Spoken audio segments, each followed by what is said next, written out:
বাংলাদেশে আর বাংলাদেশের বাইরে পৃথিবীর বিভিন্ন প্রান্তে যে যেখান থেকে চ্যানেল আই দেখছেন আপনাদের সকলকে সাদর আমন্ত্রণ তৃতীয় মাত্রা দেখবার জন্য। দর্শক, বাংলাদেশ এক গভীর সংকটের মধ্য দিয়ে যাচ্ছে। এই সংকটের কারণ কি সেটি নিয়ে নানা ধরনের বিতর্ক আছে, সংকটের গভীরতা নিয়েও বিতর্ক আছে, এবং এই সংকট থেকে পরিত্রাণ পাবার যে উপায় সেটি নিয়েও নানা ধরনের মতভেদ রয়েছে। এবং গণমাধ্যম আজকে কম বেশি বিতর্কিত। তবে আগেকার মতো সংবাদপত্র নিয়ে যতটা আলোচনা হতো, টেলিভিশনের সংবাদ নিয়ে যতটা আলোচনা হতো, এখন লক্ষ্য করা যাচ্ছে যে টেলিভিশনগুলোতে যে টক শো সম্প্রচারিত হচ্ছে সেটি নিয়ে অনেক বেশি কথাবার্তা। অর্থাৎ আঘাতটা সকল দিকেই, যখন যার ক্ষেত্রে প্রয়োজন, আঘাতটা টক শোর থেকেই আসছে বেশি। সেটি আমাদের নীতি নির্ধারকদের বিভিন্ন পর্যায়ে যারা ক্ষমতায় আছেন, ক্ষমতার বাইরে আছেন, তাদের প্রতিক্রিয়া থেকে বোঝা যায়। এবং আমরা যদি টেলিভিশন দর্শকদের দিকে তাকাই, যারা বাংলাদেশের টেলিভিশনগুলো দেখেন, দর্শকদের একটা বিরাট সংখ্যক রাত 10টা থেকে 2টো পর্যন্ত টেলিভিশনের পর্দায় তাদের চোখ রাখেন। যে টকশোগুলো প্রচারিত হয় তা থেকে তারা দিনের তথ্যগুলো জানবার চেষ্টা করেন, সেগুলোর ব্যাখ্যা বিশ্লেষণ বোঝার চেষ্টা করেন। আজকে এই অনুষ্ঠানে অর্থাৎ তৃতীয় মাত্রায় যারা অতিথি তারা সবাই আপনাদের পরিচিত মুখ, এবং তাদের কাছ থেকে আমরা শুনব তারা প্রতিদিন রাতে বিভিন্ন জনের সঙ্গে, বিভিন্ন মহলের ব্যক্তিবর্গের সঙ্গে যেসব কথাবার্তা বলেন, সেই সব কথাবার্তা বলে তাদের মধ্যে কি ধারণা জন্মাচ্ছে, যে তারা পুরো পরিস্থিতিটাকে কিভাবে দেখছেন, সংকটের উৎস কি, সংকট থেকে পরিত্রাণের উপায় কি, এবং টকশো নিয়ে যে নানা ধরনের বিতর্ক, সমালোচনা, নিন্দা, প্রশংসা, সেগুলোকে তারা কিভাবে দেখেন সেগুলো বোঝার চেষ্টা করব। দর্শক বুঝতেই পাচ্ছেন যে আজকে যারা আমার অতিথি তারা সবাই বিভিন্ন টেলিভিশনের বিভিন্ন শোয়ের সঞ্চালক। আমার বায়ে বসা আছেন, পরিচিত হই সুকান্ত গুপ্ত অলোকের সঙ্গে। সুকান্ত গুপ্ত অলোক উপস্থাপক, সোজা কথা দেশ টিভি। তারপরে রয়েছেন অঞ্জন রায়, জিটিভির সংবাদ সংলাপের উপস্থাপক, এবং তারপরে রয়েছেন মতিউর রহমান চৌধুরী, চ্যানেল আইয়ের আজকের সংবাদপত্রের উপস্থাপক, এবং বাংলা ভিশনের ফ্রন্টলাইন তিনি দীর্ঘ 5 বছর উপস্থাপনা করেছেন, এবং সম্প্রতি টেলিভিশন কর্তৃপক্ষ এই শোটি বন্ধ করে দিয়েছে। বন্ধ করবার কারণ অবশ্য এখন পর্যন্ত অনেকের কাছেই বোধগম্য নয়।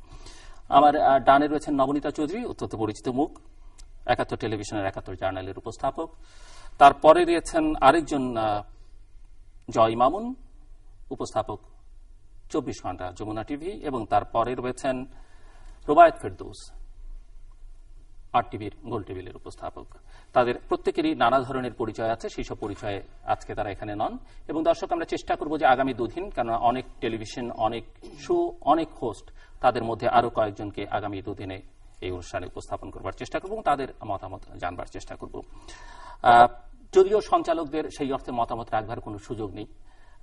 একজন অত্যন্ত স্বনামধন্য ব্যক্তি একসময় বলেছেন, বাংলাদেশের একজন সিনিয়র নাগরিক, তখন এত শো হয়নি, আমাকে যে বাংলাদেশে হয় আমি অনেক বেশি জানি, অথবা বাংলাদেশের সবচেয়ে কনফিউজড লোক হচ্ছে আমি, মানে এত কথাবার্তা শুনি চারিদিক থেকে।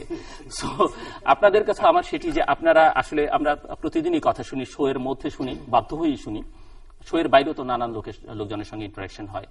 যে সংকটের মধ্য দিয়ে যাচ্ছে সেখানে একটা বিতর্ক, সবাই বলে যে সংবাদ মাধ্যমে যারা কাজ করেন, এখানে সাংবাদিকতা শিক্ষকও রয়েছেন, যে তাদের একটা ইথিক্স থাকা দরকার, তাদের একটা পজিশন থাকা দরকার, অনেকে মনে করেন। আবার অনেকে মনে করেন, আমি সেই মতের পক্ষপাতী, যা ঘটছে সেটি প্রদর্শন করাই আমার দায়িত্ব, ফলাফল কি হবে, কনসিকুয়েন্সটা আমার দেখার দায়িত্বের মধ্যে পড়ে না, বাকি যারা আছেন সমাজের, যাদের দায়িত্ব আছে তারা সেই দায়িত্বটা পালন করবেন।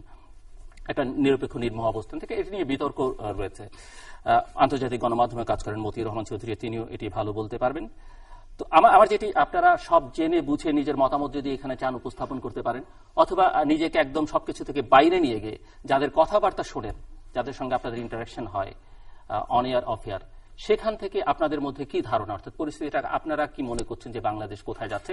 এই প্রশ্নটা এই মুহূর্তে কারণেই করা যে বাংলাদেশ একটা গভীর সংকটের মধ্য দিয়ে যাচ্ছে। জীবনের নিরাপত্তা নেই আমাদের, অর্থনীতি, শিক্ষা ব্যবস্থা সহ সমাজে সবকিছু বিপর্যস্ত। মতিউর রহমান চৌধুরী, যদি আপনি শুরু করেন যে সংকটের মধ্য দিয়ে বাংলাদেশ যাচ্ছে, আপনি কিভাবে দেখছেন? ধন্যবাদ জিল্লুর। আমার মনে হয় আমি সূচনাতে একটু বেশি কথা বললাম, এরপর আর কথা বলবো না, আপনারা বলবেন সবাই। আমরা বুঝতে পেরেছি আপনার একটা উদ্দেশ্য আছে। জি, আমার প্রথম উদ্দেশ্য হচ্ছে যে আপনাদের সবাইকে নিয়ে একসঙ্গে একটা গেট টুগেদার করা। সৎ উদ্দেশ্য, না, আমি আশা করি, বিশ্বাস করতে চাই না, সেটা অবশ্যই না। অনেক ধন্যবাদ। আর আমার মনে হয় যে সংকটে আছে, এটা স্বীকার করতেই হবে। এটা রাজনৈতিক সংকট, এটা চূড়ান্তভাবে বিশ্লেষণে যদি বলতে হয় রাজনৈতিক সংকট। এটাকে আইন শৃঙ্খলা জনিত সংকট যদি বলেন তাহলে সমাধান খুঁজে পাবেন না। আমরা 1.5 মাস চেষ্টা করেও সেই সংকট থেকে আমরা বের হতে পারিনি, বা এর আগে যদি যাই 16 মাস চেষ্টা করে আমরা পাচ্ছি না। তার কারণটা কি? কারণটা হলো রাজনীতির যে সংকট, এই সংকট রাজনৈতিকভাবে মোকাবেলা করতে হবে। আমাদের দেশে সবচেয়ে বড় সমস্যা হচ্ছে এখন এই মুহূর্তে আমরা সাদাকে সাদা বলছি না, আমরা কালোকে সাদা বলছি। কে কার পক্ষে যায় সেটা আমি দেখছি। টেলিভিশন টক শোতে পর্দায় দেখলে বোঝা যায় কে কার পক্ষে বলবেন, আর আমরা যারা উপস্থাপক আমরা অসহায়, বসে থাকতে হয়। আমি জানি মিথ্যা বলছেন, কিন্তু আমাকে হজম করতে হচ্ছে। সত্য বলার মতো সুযোগ নেই, সেই অবস্থা নেই। আর টক শো আমি জানি না, অনেকের মধ্যে একটা বিতর্ক আছে। অনুষ্ঠান শুরুর আগে জহির মামুন যেটা বলছিলেন তার সাথে আমি কিছুটা একমত। মানুষ কিন্তু এক ধরনের একটা ফেড আপ হয়েছে এখন এই মুহূর্তে। আপনি টক শো উপস্থাপন করেন প্রায় 12 বছর হয়ে গেল, আমি 10 বছর করি। আমার মনে হয় মানুষ আমাদের কাছ থেকে যা পাবার, যা শোনার, তা শুনছে না। মানুষ আরো শুনতে চায়, দেখতে চায়, বলতে চায়। তার মানে বিতর্কটা মামুন যেখানে শুরু করেছিলেন অনুষ্ঠান শুরুর আগে, যে একটা হচ্ছে যে মানুষ এগুলো দেখতে চায় না, আপনি বলছেন যে মানুষ আরো শুনতে চায়, কিন্তু যেটি মানুষ শুনতে চায় সে কথা আমরা শোনাতে পারছি না। আরেক ধরনের হচ্ছে যে অনেকেই মনে করেন যে, যেটি মামুনও বলছিলেন, বোধহয় অলোকও বলছিলেন, যে আসলে এটি কোনো প্রভাব বিস্তার করছে না। যদিও আমি মামুন এবং অলোকের কাছে শুনতে চাইব, এই বিতর্ক খালেদের সঙ্গে আমার প্রতিনিয়ত হয়, বিভিন্ন শোতেও হয়েছে, যে এটি আসলে কোনো লাভ হচ্ছে না। সেটার সাথে আমি একমত। কেন তার উপস্থাপনা? না, এই বক্তব্যের সঙ্গে আমি একমত হব না। তাহলে আমি প্রতি রাতে রাত 12টার সময় এসে অনুষ্ঠানটা উপস্থাপন করতাম। মামুন এবং না, আমি বলছি পুরোটা আমি তার সাথে, মামুন নিশ্চয়ই পরে বলবেন। যাই হোক, আপনি যেটা বলছেন যে এই মুহূর্তে আমরা, যেটা আপনি আবার জানতে চাইলেন যে আসলে মানুষ কি শুনতে চায়, ঠিক এক ধরনের হঠকারিতা আছে টেলিভিশন টক শোতে, প্রচন্ড রকমের হঠকারিতা আছে। একজন এক দলের পক্ষে, উনি এটাকে যুক্তি না দিয়ে এমন উপস্থাপনা এমন ভাবে করেন, আমরা তো আমাদের নিকট অতীতে অভিজ্ঞতা হচ্ছে একজন চোখ তুলে নিয়ে ফেলার চেষ্টাও করেছেন, এই অবস্থা হয়েছে। জর্ডানে তো গুলি করার চেষ্টা হয়েছিল। এই যে পরিস্থিতিটা, আমি আশা করব আমরা সেই পরিস্থিতি যাব না। যুক্তি দিয়ে আপনি করেন, এখানে দেশটা দুভাগে বিভক্ত। আমি স্বীকার করি বা না করি, দুভাগে বিভক্ত। একদল যারা আমরা উপস্থাপনা যারা করি, আমরা একজনকে আনি আওয়ামী লীগের, একজন আনি বিএনপির। এখন তো বিএনপির লোক পাওয়া যাচ্ছে না। তা যারা আসেন তারা আবার অনুষ্ঠান শেষে, জিল্লুর রহমানের অনুষ্ঠান শেষে হলতে পারে কি রুম থেকে বের হওয়ার পরেই হয়তো দেখা গেল তাকে ধরে নিয়ে যাচ্ছে। তো এই পরিস্থিতিতে কেউ আসবে না, যেটা জহির মামুন ঠিকই বলেছেন। তো এই পরিস্থিতিতে আমরা কি করছি? আমাদের নতুন লোক আসছে না টেলিভিশন টক শোতে। কেন আসছে না? এক শ্রেণী মানুষের মধ্যে অন্যরকম অবস্থা হচ্ছে যে আমি যে বলে কি করব, আমার কথা তো কেউ শুনবে না, আমার চেহারাটা অন্যরকম না। কিন্তু চৌধুরী, আমি আরো বিস্তারিত আলোচনায় পরে যাব, কিন্তু আমার জিজ্ঞাসা হচ্ছে নতুন লোক আনার চেষ্টা কি হচ্ছে? অবশ্যই হচ্ছে। কেননা অনেকে আছেন যে একই দিনে 3-4টে শোতে অংশ নেন, অনেকে আছেন যে পুরো সপ্তাহে, আমি অনেক গেস্টের সঙ্গে কথা বলেছি, একসময় আমার অনুষ্ঠানে এসেছেন, এখন আসেন না অনেকদিন। যখনই 2-1বার ফোন করেছে যে ভাই আমি তো এইবারে বুক, মানে শনির 6 দিন তিনি 6টা চ্যানেলে প্রতি সপ্তাহে বুক। তো তাকে আর আমি ওই 10 বছর আমি আর না 10 বছর আগে 3 থেকে 4টা টেলিভিশন টক শো হতো। এই মুহূর্তে 60টা টক শো হয় প্রতিদিন, 60টা বিভিন্ন বিষয়ে। রাজনীতি আছে, না 2 জন করে লাগলো 120 জন। এই টক শো এক ধরনের বিনোদন এখন, এটা আপনি স্বীকার করেন না না করেন। আমি আসলে এই আলোচনা শুরুর আগের একটা শুরু থাকলেন যে এই অনুষ্ঠান শুরুর আগে আমরা যেটা বলছিলাম, আমি মতিউর রহমান চৌধুরী রেফার করেছেন, আমি জাস্ট ওর কথা শুনছিলাম। আমি যেটি বলতে চাই সেটি হচ্ছে যে টক শো, মতিউর রহমান চৌধুরী সবশেষ যে কথাটি বললেন সেটি আমি একদমই ওনার সঙ্গে একমত, যে টক শো এক ধরনের বিনোদনে পরিণত হয়েছে। টক শোতে দুই পক্ষের 2 জন লোক আসবেন, তারা তাদের মধ্যে ঝগড়া করবেন, অথবা কখনো কখনো উত্তেজিত হবেন, মারামারি করবেন বা মতামত দিবেন। এটি দর্শক দেখে আনন্দ পাবে, বিনোদিত হবে। কিন্তু এর বাইরে যে উদ্দেশ্য নিয়ে আমরা টকশো করি, যেমন ধরা যাক গত 1 মাস, 1.5 মাস, 2 মাস ধরে সাম্প্রতিক সময়ে সবগুলো টেলিভিশনের 90% টক শো এর প্রধান শিরোনাম হচ্ছে রাজনৈতিক অচলাবস্থা নিরসনে কি করা উচিত, এবং তার যেসব ফর্মুলা, যেসব সমাধান আমরা দেখছি টকশোর মাধ্যমে বের হয়ে আসছে, সেই কথা কি কেউ কানে তুলছেন না, একদমই তুলছেন না। সমাধান বেরিয়ে আসছে। সবাই বলছেন যে কাছাকাছি বসা উচিত, প্রধান দুই পক্ষের একসঙ্গে হওয়া উচিত, কথা বলা উচিত, সংলাপ করা উচিত। এই কথাটাই তো হচ্ছে মূল ঘুরে ফিরে আলোচনার মধ্যে আসছে, যে আপনার সঙ্গে আমার মতের যত পার্থক্য থাকুক, we can sit together, we can talk. এখানে নিশ্চয়ই আমি অঞ্জনের সকল কথার সঙ্গে একমত হব না, বা আমি নবনীতার আপনার সকল কথার সঙ্গে একমত হব না, কিন্তু আমরা তো কথা বলতে পারি। রাজনীতিতে সেরকম একটি অচল অবস্থা তৈরি হয়েছে যেখানে আমরা কেউ কারো মুখ দর্শন করব না, কেউ কারোর সঙ্গে কথা বলবো না। এই যে একটা শক্ত অবস্থান, এই অবস্থানটার কারণেই কিন্তু টকশো কোনো ইম্প্যাক্ট তৈরি করতে পারছে না। এটি হচ্ছে আমার ব্যক্তিগত হতাশার জায়গা। একটা সময় ছিল যে বাংলাদেশে আমরা দেখতাম ওই যে প্রেস নোট দেয়া হতো, টেলিফোন করে নিউজ বন্ধ করে দেয়া হতো। এখন কোন সংবাদ নিয়ে কেউ কথা বলেন না। যারা কথা বলেন দেশের শীর্ষ ব্যক্তি থেকে শুরু করে সবাই তাদের ক্ষোভ বিক্ষোভ যাই বলেন টকশো নিয়েই বলেন। তার মানে কোনো না কোনো প্রভাব তো তাদের উপরে পড়ছে, সেটি পজিটিভ হোক নেগেটিভ হোক, তারা যেভাবে বলুন না কেন। কিন্তু এটি নীতি নির্ধারকদেরকে বলি বা রাজনৈতিক নেতাদের বলি, অনেক নেতৃবৃন্দ এখানে আমার টেবিলে বসে কথা বলেন টকশো কোনো ইম্প্যাক্ট করছে না। আসেন কেন? তিনি আসেন তো, তিনি আসতে চান, শুধু আসেন না, অনেকে মানে আমরা ডেকে আনিছি তা তো না, অনেকে আসবার জন্য ক্রমাগত ফোনও করতে থাকেন। তারপরে এই কথাটা বলেন। আমি আসলে একেবারেই মানে আমি টকশো করি, টকশো খাই, টকশো ঘুমাই, এই টাইপের মানুষ। হ্যাঁ, একেবারে আমার মানে আমার 8 মাসের মেয়ে হয়তো কয়েকদিন পরে বলবে যে সে ঘুমাতে যেতে পারবে না টকশো না শুনলে, এরকম একটা ব্যাপার। কাজে আমি একজন টকশো ভক্ত মানুষ।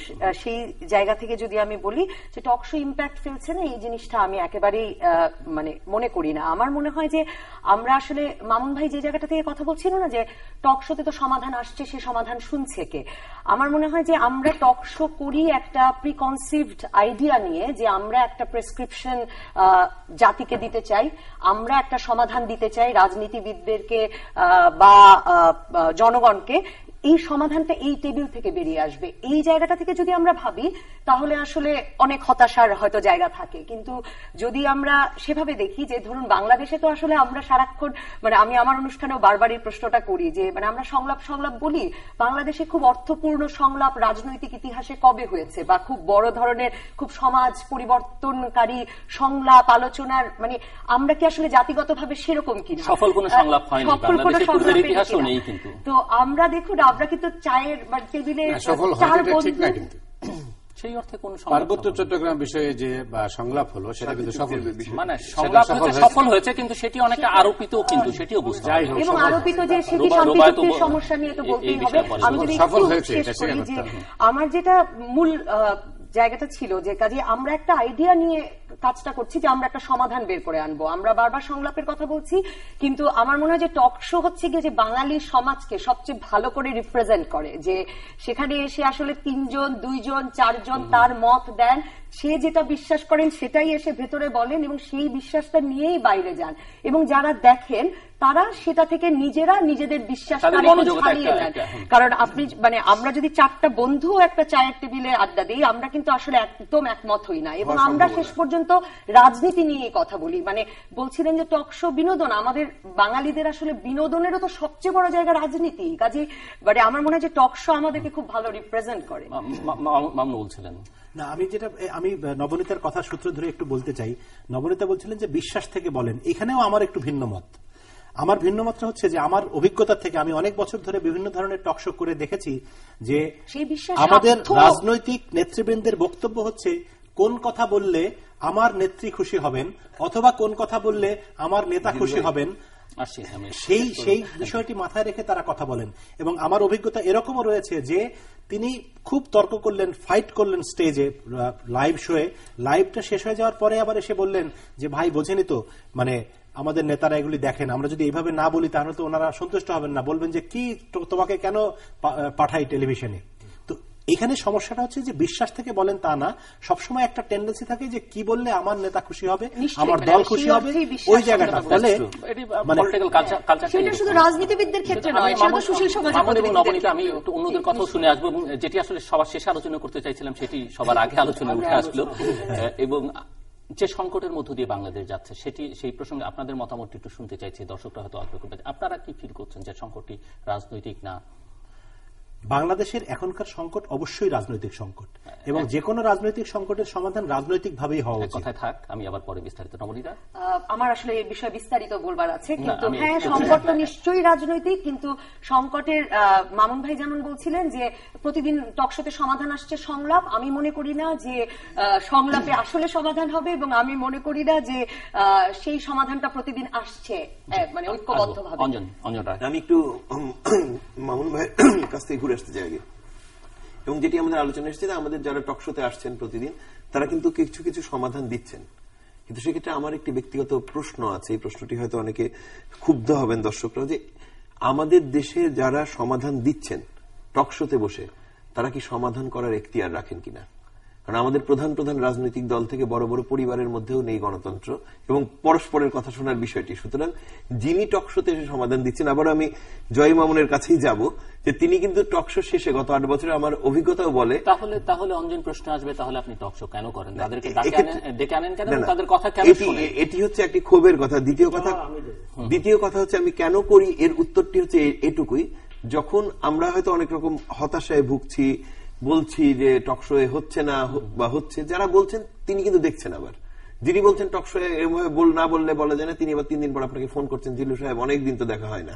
সুতরাং আমরা করছি এই কারণেই যে আমি বিশ্বাস করি যে প্রতিটি এমন অনেকে আছে যেহেতু প্রতি সপ্তাহে বা এক চ্যানেলে সপ্তাহে 2 দিন যান, আমার এখানে হয়তো 6 মাসে তাকে ডাকা হয় না, সে কারণে অভিমান করে অভিমান করেন। এবং আমার মনে হয় যে পৃথিবীর কোন দেশে কোন এই ধরনের মানুষ খুব বেশি নেই, এমনকি পশ্চিম বাংলায় নেই। এখনকার টেলিভিশনগুলো কদিন আমি দেখলাম যে একদিনে 3টি টকশো করছেন, কিন্তু এরকম রেকর্ডধারী আমাদের দেশে অনেকে আছেন, তারা যাচ্ছেন একদিনে 3টি টকশো করছেন। একই সময় স্ক্রিনে একজনকে 2-3টি একটি লাইভে আছেন, একটি রেকর্ডেডে আছেন, এমনটি দেখা যাচ্ছে। তারা নিশ্চয়ই কৃতি মানুষ, তাদের প্রচুর প্রয়োজন আছে বলে আমরা তাদের ডাকছি, এটা আমাদেরও নিতে হবে। কিন্তু আমার কাছে যেটি মনে হয় যে আমি টকশো করি এই কারণেই, যখন আমরা দেখি যে আমাদের বাংলাদেশে এই টকশোগুলো যেটি গত প্রায় এক যুগ চলছে, এর কারণে কিন্তু অতীতে দুটো বিষয় ছিল, যে পরস্পর বিরোধী শিবিরের রাজনীতিবিদগণ পরস্পরের মুখও দেখতেন না, কিন্তু টকশোর বদৌলতে মুখ দেখছেন তারা। এবং দ্বিতীয় যে ঘটনাটি ঘটছে, ধরুন যে একটি বিষয় নিয়ে যত ঝগড়াঝাটি হোক, একজন আওয়ামী লীগ নেতা এবং একজন বিএনপি নেতা কি ভাবছেন দেখার জন্য আমাদের সংসদটি কখনোই সচল নয়। যখন 2 দল সংসদে থাকেন তখনও সচল নয়, কিন্তু ধরুন একজন আওয়ামী লীগের প্রেসিডিয়াম সদস্য এবং বিএনপির একজন স্থায়ী কমিটির সদস্যের বক্তব্য অন্তত তার জনগণ দেখতে পাচ্ছেন যে তারা কি কি ভাবছেন বিষয়টি নিয়ে, এটি একটি বড় প্রাপ্তির জায়গা আছে। আর যে সংকটটির কথা আমরা বলছি, এটি এক ধরনের এম্পাওয়ারমেন্ট হচ্ছে না পলিটিশিয়ান, এবং নতুন মুখ চিনছেন। কিন্তু এক্ষেত্রে যদি একটু আপনাকে থামিয়ে আমি বলি যে এই কারণে মানে তৃতীয় মাত্রার কথাটা উল্লেখ করতেই হয়। অবশ্যই করতে হবে। যখন তৃতীয় মাত্রা শুরু হলো, যে রাত 1টার সময় জিল্লুর ভাইয়ের কারণে আমাদের সবাইকে রাত জাগতে হয়, যে রাত 1টায় অনুষ্ঠানে যে মানে দর্শক টানতে পারে, এবং দর্শক টানতে পারার মূল কারণ নিশ্চয়ই প্রথমেই সেটাই ছিল যে মানুষ আওয়ামী লীগ, বিএনপি বা দুজন প্রতিপক্ষ রাজনীতিবিদের কথা শুনতে পেত। রাজনৈতিক যে সংকটটি, এটি অবশ্যই রাজনৈতিক সংকট, এবং এই রাজনৈতিক সংকট কিন্তু আজকে বা 5 বছর 7 বছর ধরে একটি দীর্ঘকালীন সংকটের আমার মনে হচ্ছে একটি বড় বিস্তার আমরা দেখছি। এবং এই সংকটটিকে আমি নিজে দুভাবে দেখি, এর একটি অংশ রাজনৈতিক, একটি অংশ নির্বাচনের দাবি, একটি অংশ হচ্ছে রাজনীতির সাথে সম্পৃক্ত। কিন্তু রাজনীতি কেন্দ্র করে গত 1.5 মাসে যে ঘটনাগুলো ঘটছে, যে সহনাগরিকেরা খুন হচ্ছেন নানা প্রক্রিয়ায়, এরা কেউ সরকারের কোনো অংশ নন, এবং এরা কিন্তু সরকার বানাতে, সরকার বদলাতে কিংবা এরা কোনো মতেই একটি তত্ত্বাবধায়ক সরকার দেওয়ার ক্ষমতা রাখেন না। এরা বড় জোর পারেন নিতান্ত নিম্নবর্গের মানুষ পুড়ে মরে যেতে, এবং যে লাশ 2-4টে মরলে কারো কিছু যায় আসে না, কারণ কোটি মানুষের ভোটের রাজনীতি। না, ধন্যবাদ। আমরা আপনি ওই রাজনৈতিক সংকট না অন্য সংকট, এটি আগে জানতে চান না আমরা আগে এই টকশোর যে জায়গাটি মতি ভাই শুরু করেছেন? আমি তো আপনাদের উপরে আমার মনে হয় সেটাতে আগে আরোপ করতে চাই না আজকে হোস্ট হিসেবে। আমার মনে হয় সেটাতে আগে যাই। মতি ভাই যেটা শেষ করেছেন, মামুনও বলেছেন, আমি ওই জায়গাটায় থাকতে চাই যে টকশো, ইয়েস, এটি একটি বিনোদন, নিতান্তই বিনোদন, ইনফোটেইনমেন্ট। এই জায়গায় আমার মনে হয় এটির উত্তরণ ঘটেছে, এর জন্য টেলিভিশনগুলো এটা করে, এটি আমি একটি মনে করি। আর ইম্প্যাক্ট, এখন ইম্প্যাক্ট টেলিভিশনকে বিনোদন বলে টেলিভিশনের মালিকরা কি টকশো সম্প্রচার প্রচার করেন? তা তো না।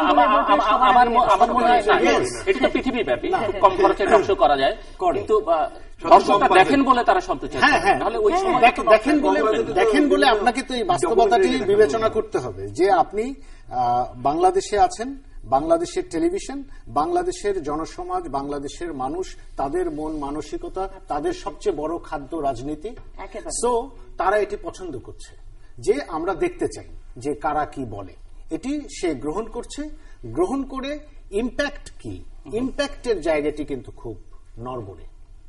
ইম্প্যাক্টের জায়গাটি খুব নড়বড়ে। সেটি হচ্ছে যে হ্যাঁ, সে হয়তো কাউকে চিনছে, যে আমি চিনে রাখলাম, আমি চিনি, বা এ সম্পর্কে এরকম কথা বলে। অর্থাৎ যে বিভাজন, সেই বিভাজনটা আমরা অডিয়েন্সের কাছে, দর্শকের কাছে।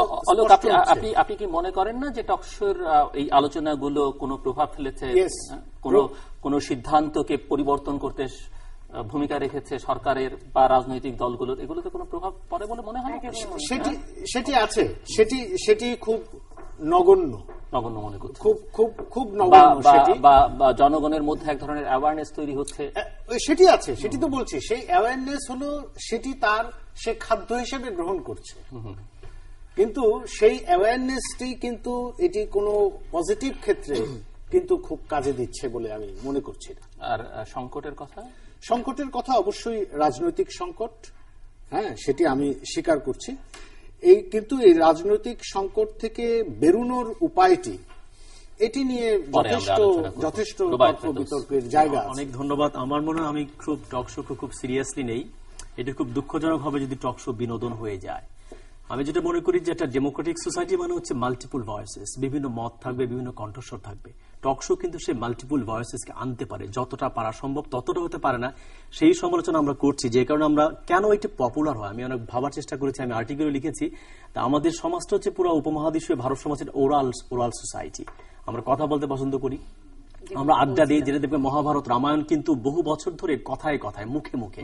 সো এই সমাজটার মধ্যে একটা কথা সংস্কৃতি আছে, একটা আড্ডা সংস্কৃতি আছে, যেটা পরে গবেষণা হচ্ছে, বলা হচ্ছে পাবলিক স্ফিয়ার বলা হচ্ছে। এটাকে একটা জনপরিসর, যেখানে আপনি এসে আপনার মতো করে মতামতগুলো দিতে পারবেন।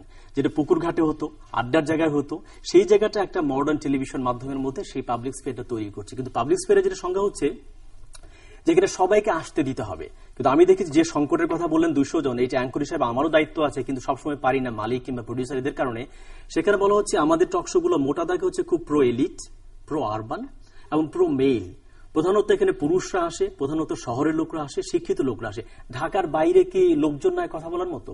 যারা তথাকথিত স্কুল বিশ্ববিদ্যালয় পড়ে তারা কি কথা বলতে পারে না? তো সেরকম না পড়ছে, আমি বলবো সেই ধরনের কৃষক, শ্রমিক ঢাকার বাইরের জায়গাটা যদি বার করতে পারি, তাহলে পাবলিক স্পেয়ারটা অনেক বেশি নিশ্চিত হবে। ইম্প্যাক্ট যে অনেক বেশি পড়ছে এই কারণে আমি বলি পলিটিক্যাল লিটারেসি, যেটা বলা হয় যে মানুষের রাজনৈতিক সাক্ষরতা। চায়ের দোকানে যান, আমি গ্রামের ছেলে, আমি অনেক জায়গায় ঘুরি ফিরি, তারা কিন্তু টকশো নিয়ে কথা বলে। টকশো যেটা নবনীতার সঙ্গে খুব একমত, টকশোর উদ্দেশ্য যদি আপনি ধরে নেন যে আপনি একটা ব্যবস্থাপত্র দিবেন ডাক্তারের মতো, সেটি তো আমার দায়িত্ব করে না। ডেমোক্রেটিক সোসাইটির কথা হচ্ছে আলাপ করতে হবে, ডিসকাশন করতে হবে, যেটা বলা হয় ডিকনস্ট্রাকশন। দেরিতে যেটা বলছেন, আপনি ঘটনাকে ব্যাখ্যা করবেন, বিশ্লেষণ করবেন। আপনার দায়িত্ব না যে সরকারকে কিংবা বিরোধীকে বাধ্য করা। এই দেখিয়ে দেওয়ার জায়গাটা হচ্ছে টকশো করা, এবং দারুণ ভাবে করে। আপনি দেখবেন যে এজেন্ডা সেটিং এ, পাবলিক পলিসি নির্ধারণ করার ক্ষেত্রে গ্রামের সাধারণ মানুষের সবাই, এবং বাংলা সিনেমার সাথে অনেকে বলছে টকশো তারা বেশি দেখে। আপনাকে চিনে, ওনাদেরকে চেনার কোনো কারণ ছিল না, কিন্তু নায়িকাদেরকে চিনতো, আপনাদেরকে চেনে কেন? এবং যেসব আলোচক কথা বলে, তার আগের দিন কি বলেন, পরের দিন কি ভুলভাল বলে, সেই কথাগুলোরও তারা আলোচনা করে। গ্রামের একটা শিক্ষা বঞ্চিত মানুষের যে পলিটিক্যাল লিটারেসি, সেই রাজনৈতিক সাক্ষরতায় কিন্তু টকশো দারুণ অবদান রাখছে। কাজে এইটা বিনোদন যদি হতে চাই ঠেকাতে হবে, এটাকে সিরিয়াসলি নিতে হবে। আমি তো মনে করি প্রতি রাতে একটু একটু করে গণতন্ত্রের চর্চা করি আমরা টকশোর মধ্যে, ঠিক হবে না? আমি সবসময় সিরিয়াসলি নিই। বিনোদন হয়ে গেলে কিন্তু কারো কারো লাভ হবে না, যেরকম বলা হচ্ছে সেটা ঠেকানো দরকার। এটা বিনোদন না, বিনোদনের আরো অনেক প্রোগ্রাম আছে। এখানে বোধহয় বিনোদন অর্থে যেটা আপনি বলছেন না, বিনোদনের যে আমি মানে বুঝেছি সেটা হচ্ছে যে মানে ওই যে মারামারি দেখে আনন্দ পায়, কথা শুনে না, মানে আপনি কি বললেন সেইটা না, আপনার আচরণ দেখে, চিৎকার দেখে যেন সেই আনন্দ দিলে খুব বাজে হয়। একটা সিনেমা যখন সুপার হিট হয়, ঠিক তেমনি কিন্তু একটা television talk show super hit হচ্ছে, এটাও আপনাকে দেখতে হবে। মানুষ গ্রহণ করে বিনোদন করতে, আপনি যেটা বলছেন নাচ গানের মধ্যে চলে যাবে, আমার কাছে মনে হচ্ছে তাকে একটা সস্তা একটা জায়গা থেকে আমার কথা হচ্ছে টক শোর গেস্ট, তাদের কথা বলা, তাদের হোমওয়ার্ক, তাদের বিশ্লেষণের যে যোগ্যতা, সেইটা দিয়ে যদি সুপার হিট হয় তাহলে খুব ভালো। মারামারি করে যেটা আমার প্রোগ্রামে চোখ তুলে নিয়ে কিন্তু সুপার হিট আমি চাই না। রুবায়েত, দর্শকরা একটা পপুলার ফেস হিসেবে আপনার কাছে জানতেও চাইবে যে বর্তমান যে সংকট, সেই সংকটকে আপনি কিভাবে দেখেন?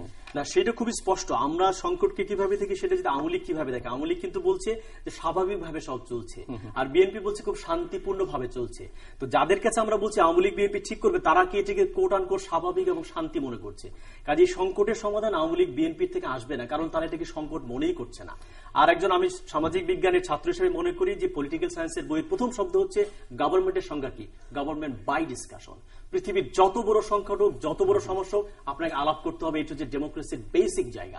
আমরা পারি না, সেটা আমাদের ব্যর্থতা। যদি আপনি গণতন্ত্র করতে চান, গণতান্ত্রিক প্রতিষ্ঠান নির্মাণ করতে চান, আপনাকে আলাপ করতে হবে, আলোচনা টেবিলে আসতে হবে। যেটা শান্তি চুক্তির ক্ষেত্রে মোদি ভাই খুব রাইটলি পয়েন্ট আউট করেছেন যে অন্তত 30,000 মানুষ মারা গেছে, সামরিক বাহিনীর লোক মারা গেছে, পার্বত্য চট্টগ্রামে যেহেতু আমি কাজ করে আদিবাসীরা মারা গেছে, সেটি কিন্তু আলোচনা করে একটা শান্তি চুক্তি কিন্তু স্থাপন করা সম্ভব হয়েছে।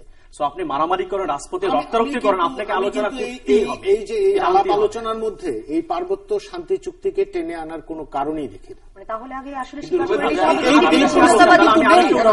না, এই পরিস্থিতি কিন্তু না, যে কোনো পরিস্থিতি। আমি বলি যে নেলসনের মধ্যে জাতীয় আন্তর্জাতিক অনেকগুলো বিষয় ছিল, আলাপ আলোচনাকে আমরা অ্যাডভোকেসি করতে চাচ্ছি, সেটির সঙ্গে পার্বত্য শান্তি চুক্তির কনটেক্সট কোনো কিছু। আমি স্পিরিটটা বলি, আপনারা যেটা অনেকে ভুলটা করে, না আমি একটু বলি, বন্ধুর সঙ্গে রিকনসিলিয়েশন হয় না, রিকনসিলিয়েশন দরকার পড়ে না, রিকনসিলিয়েশন দরকার পড়ে শত্রুর সঙ্গে। কাজে এই যদি আওয়ামী লীগ বিএনপি শত্রু মনে করে, তাহলে রিকনসিলিয়েশন এদের সঙ্গে হতে হবে। ম্যান্ডেলার উদাহরণ আমি সবসময় দিই যে ব্ল্যাক এবং হোয়াইটের যে দূরত্ব, আওয়ামী লীগের বিএনপির দূরত্ব নিশ্চয়ই সেরকম। সেই 27 বছর যার যে কারণে অত্যাচারিত হয়ে জেলে ছিলেন, সেই ম্যান্ডেলা প্রথম বেরিয়ে এসে হোয়াইটের সঙ্গে হাত মিলিয়েছেন। That is called reconciliation. কাজে আমি মনে করি সেই রিকনসিলিয়েশন সম্ভব এবং এটা শত্রুর সঙ্গে হয়, বন্ধুর সঙ্গে কোনো রিকনসিলিয়েশন হয় না। সংকট কি সেটি নিয়ে নবনীতা বলবার জন্য অনেকবারই ফ্লোর চাইছেন, আমি এই রাজনৈতিক সংকট কিনা বা এ থেকে উত্তরণের পক্ষে সেই প্রসঙ্গে পরে আসবো। টকশো নিয়ে আরেকটা রাউন্ড আমরা একটু কথা বলি, 1-1.5 মিনিট করে যদি প্রত্যেকে। টকশো এখানে নানা ধরনের সমালোচনা, নিয়ন্ত্রণের চেষ্টাও যেটি হয় সেটিও মূলত টকশোকেই সবার ক্ষেত্রে হয়তো সেটি প্রযোজ্য না। আবার সমালোচনা আমরা টকশো যারা করি তারাও দেখছি যে এটিকে খুব ভালোভাবে নিচ্ছে না। একজন টকশো হোস্টকে সপ্তাহখানেক আগে আমি তার সাথে বলতে শুনছি যে আমরা যারা টকশোওয়ালা, সো বা আমি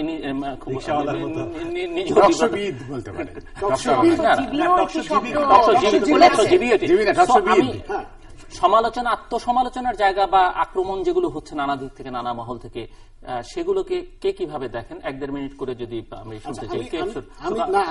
আমি বলে একটু মতি ভাইয়ের কাছে, খুব বেশি সময় নিতে চাই না আমরা, করতে চাই। আমি আরেকটি জিনিস খুব উপলব্ধি করি, যেহেতু আমি নিজেও করি। আমি আপনার শোর কথা যদি বলি, আপনি সারা শোতে তেমন কোনো কথা বলেন না, কিন্তু আপনি একটি কনক্লুড করার চেষ্টা করেন, এটি কনক্লুশন দেন দর্শকদের জন্য, ভাবভঙ্গি দিয়ে হেসে এদিক ওদিক তাকে চালিয়ে নিয়ে যান, সেটি একেবারে শেষে, আলোচনার শেষে দুই পক্ষের আলোচনা আপনি এটা সাম আপ করার চেষ্টা করেন। এখন আমার অভিজ্ঞতা যদি বলেন, আমি দেখছি যে আমাদের টকশো যে পর্যায়ে যাচ্ছে, সেখানে আমি কনক্লুড করতে পারছি না। আমি কোনো সাম আপ, কোনো মেসেজ আমি দর্শককে দিতে পারছি না। এই একটি ঝামেলায় কিন্তু আমি পড়ছি, যেহেতু এখানে কোনো সারবস্তু নেই কথার মধ্যে। আমি যে আলোচকদের মধ্যে থেকে কোনো একটা সারবস্তু নিয়ে বলতে হবে যে আমি যে কনক্লুশনটা টানি সেটিও অসার, তো অসার নিয়ে তো আলোচনা না, আমি বলছি সাম আপ করতে পারছি না। এবং আমি সেটি দেখছি, মামুনের কথা বলি, মামুন কিন্তু আগে কিন্তু কনক্লুড করতো, এটি কথা বলতো, কিন্তু সে কিন্তু ধন্যবাদ বলে এখন বিদায় শুভরাত্রি।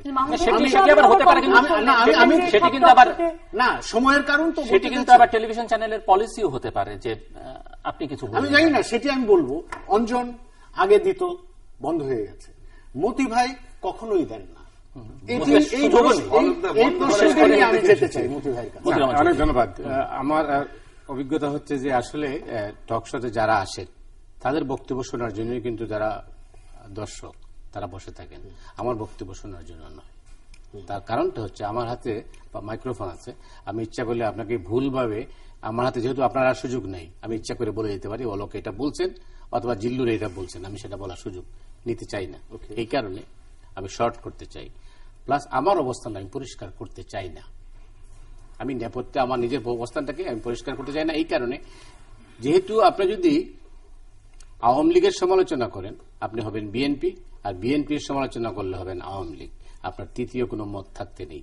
সেই কারণে আমি বলবো যে আমার অবস্থানটা আমি পরিষ্কার করতে চাইনি কখনো, কারণ আমার নিশ্চয়ই একটা অবস্থান আছে। বাট মিস্টার চৌধুরী, অনেকের মধ্যে একটা জায়গায় আপত্তি আছে, আপত্তির জায়গাটা তারা যেভাবে বলবার চেষ্টা করেন সেটি 111 এর পর থেকে ওই সময় বলা হতো, একটা টার্মিনোলজি তারা ব্যবহার করতেন, লিডিং কোশ্চেন করছেন আপনি আমার কাছ থেকে বলতেন, আপনি তো লিডিং কোশ্চেন করছেন, মিনিং কি আমি আজকে পর্যন্ত বুঝিনি।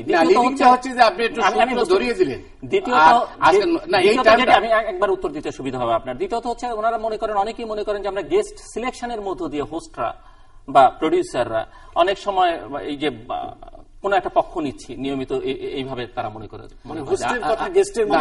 আগে ছিল লিডিং কোয়েশ্চেন আর এখন হচ্ছে উস্কানি দাতা।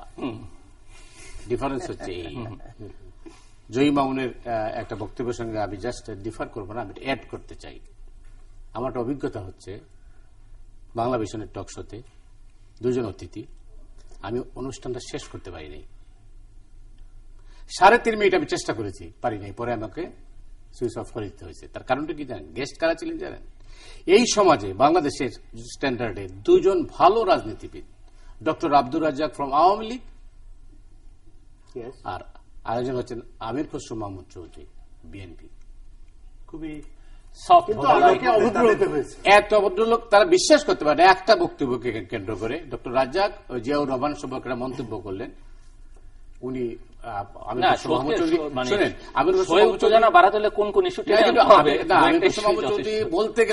বলতে থাকতে এমন উত্তেজিত হলেন তারা, আমি শেষ করতে পারিনি। তো এর চেয়ে ভালো লোক সমাজে খুব কম আছেন বাংলাদেশের রাজনীতিবিদ, কিন্তু ওর কথাটাই ঠিক, নেত্রীকে খুশি করতে হবে, ম্যাডামকে খুশি করতে হবে। অঞ্জন বলতে চাইছেন, এবং ওই সুপার হিট হয়েছিল। ধন্যবাদ। আপনি যেটি বলছিলেন যে আসলে শেষে কথা বলা বা ইয়েতে, আমি নিজে হয়তো এখন কম বলি, কোনো দিন বেশি বলি, অলকদা বলছেন, বা কখনো কখনো আমরা মানে আমার নিজের যেটি হয়, আমি অনেক সময় বিরক্তি গোপন করতে পারি না, এটি আমি আমার স্বজনদের কাছ থেকে শুনেছি। এবং আমার একটি জিনিস মনে হচ্ছে, আমি আমার টকশোর ক্ষেত্রে আমি আমার নিজের অবস্থানটি পরিষ্কার করি, এবং অবস্থান পরিষ্কার করতে যে আমার ব্যক্তিগত অভিজ্ঞতা, আমাকে উচ্চ আদালতের বারান্দায় ঘুরতে হয়েছে 8 মাস। আমি যেহেতু দুঃখ প্রকাশ করিনি, সেহেতু শেষ পর্যন্ত ফয়সালাটা করে আসতে হয়েছে। অন্যদিকে আমরা যারা হোস্ট করি, আমাদের বিপদটা হচ্ছে আমাদের কখনো কেউ ভাবছেন, অতিথিরা এবং দর্শকেরা ভাবছেন আমরা হয়তো আওয়ামী লীগের লোক, কখনো ভাবছেন বিএনপির লোক। এবং বাংলাদেশের এই যে আমরা বলি দেশটি বিভাজিত, কিন্তু এই ক্ষেত্রে আমি বিশ্বাস করি যে মাঝখানে, অর্থাৎ আওয়ামী লীগ পন্থী বিএনপি পন্থী হওয়ার জায়গাটিতে উপস্থাপক সাংবাদিকরা আমরা যে কেউ নই তা নয়, কারণ আমাদের দেশে আমরা গণমাধ্যমের স্বাধীনতা নিয়ে কথা বলি, কিন্তু কখনো গণমাধ্যম কর্মীদের স্বাধীনতার জায়গাটিকে কতটুকু আমরা চিন্তা করেছি কিনা, নিয়ে বোধহয় নতুন আলোচনা শুরু হওয়া দরকার আরো সিরিয়াসলি। কারণ গণমাধ্যম কিন্তু একটু নীতিতে চলে, এবং শেষ পর্যন্ত আমরা কিন্তু কেউ এমন নই, যেমন আমাদের সুশীল সমাজের বিশিষ্ট জনেরাও প্রতিষ্ঠান থেকে এসে সুশীল সমাজের প্রতিনিধিত্ব করেন, তেমন আমরা সংবাদকর্মীরাও কিন্তু আমাদের নিজ নিজ হাউসকে সামনে এনে বা হাউসের এডিটোরিয়াল লাইনটি সামনে রেখে বলি। এখন আমি কতটুকু বলতে পারবো না পারবো, আমি কতটুকু লোড নেব, আমার লোড কতটুকু নেওয়া হবে, এটির সাথে কিন্তু আসলে শেষ পর্যন্ত আমাদের পাকস্থলীর একটি যোগাযোগ থাকে, কারণ আমাদের এই করে খেতে হয়। ধন্যবাদ। টকশো বিষয়ে বলছিলাম যে আমি একদমই মানে এই আপনি শুরু করেছিলেন অনুষ্ঠান শুরুতে বলছিলেন যে আমাদের বোধহয় খুব বেশি মতামত রাখারও সুযোগ নেই। আমি এই জায়গাটা থেকে, এবং মতি ভাইও এই প্রসঙ্গে কথা বলছেন, আমি ওই জায়গাটা থেকে বলতে চাই যে আমি ব্যক্তিগতভাবে মনে করি যে আমার নিশ্চয়ই মতামত আছে, মানে একজন সাংবাদিকের মতামত থাকবে না, মানে আমি নিরপেক্ষতা, আমার মনে হয় যে বাংলাদেশে আমরা খুব ধীরে ধীরে উদ্দেশ্য প্রণোদিত ভাবে আমরা নিরপেক্ষতা শব্দটিকে একটি খুব নেগেটিভ এবং একটি খুব মানে ধোঁয়াশাচ্ছন্ন একটি জিনিসে পরিণত করেছি। মানে সাংবাদিকের কাজ হবে হচ্ছে গিয়ে যে উচিত সময়ে উচিত প্রশ্নটি করা, আপনার মনে যে প্রশ্নটি এসেছে সেটি করা। সেটির মানে এরকম হতে পারে না যে ঔচিত্য অনুচিত্য তো ব্যক্তিভেদে ডিফার করবে, অবশ্যই ডিফার করে। আমার যেটি উচিত মনে হবে আপনার কাছে সেটি মনে হবে, আমি আপনার এবং আরেকজনের মানে মূল যে দুটো উচিত বা যে 3টি উচিত, মানে নিউজ লেখার যে নিয়মটা, সেই 3টি উচিত প্রশ্নই আমি আজকের প্ল্যাটফর্মে উত্থাপন করলাম কিনা, আমার মনে হয় যে সেটা আমার অবজেক্টিভিটির অনেক বড় উদাহরণ। এটা নয় যে আমি এই প্রশ্নটি তুললাম না কারণ এটি বিতর্কিত হতে পারে, এই প্রশ্নটি তুললাম না কারণ এই প্রশ্নটি করলে পরে মনে হতে পারে যে মানে আমি আওয়ামী লীগ হয়ে গেলাম বা আমি বিএনপি হয়ে গেলাম। সেই জায়গাটা থেকে বেরিয়ে আসার একটা সুযোগ আছে, এটা আমি মনে করি। আরেকটা হচ্ছে যে টক শো আসলেই ভীষণভাবে দুভাগে বিভক্ত, এটা আমরা মনে করছি আমরা করে ফেলেছি। এবং অলোকদা যে বলছিলেন যে আসলে ইম্প্যাক্ট কি। আমার মনে হয় যে রাজনৈতিক অ্যাওয়ারনেসের কথা আপনি বলছিলেন, ইম্প্যাক্ট কি সেটা হয়তো বা আমরা এখন মানুষ কি মানসিকতা নিয়ে ভোট দিতে যায়। এখন পত্রিকাগুলোর আমরা যদি জরিপগুলোর দিকে নজর দেই, পত্রিকাগুলোর অনলাইন সাইটগুলোর, আমরা দেখব যে মানুষের আসলে একই পত্রিকায় কালকে যেটাকে আমরা টক শোতে আওয়ামী লীগ ইস্যু ভাবছি, সেই ইস্যুটি যখন 98% ভোট পাচ্ছে, কালকে যখন ওই একটা বিএনপি ইস্যু আসছে সেটি আবার 87% বা এটা উল্টাও হতে পারে, মানে এটা পাচ্ছে।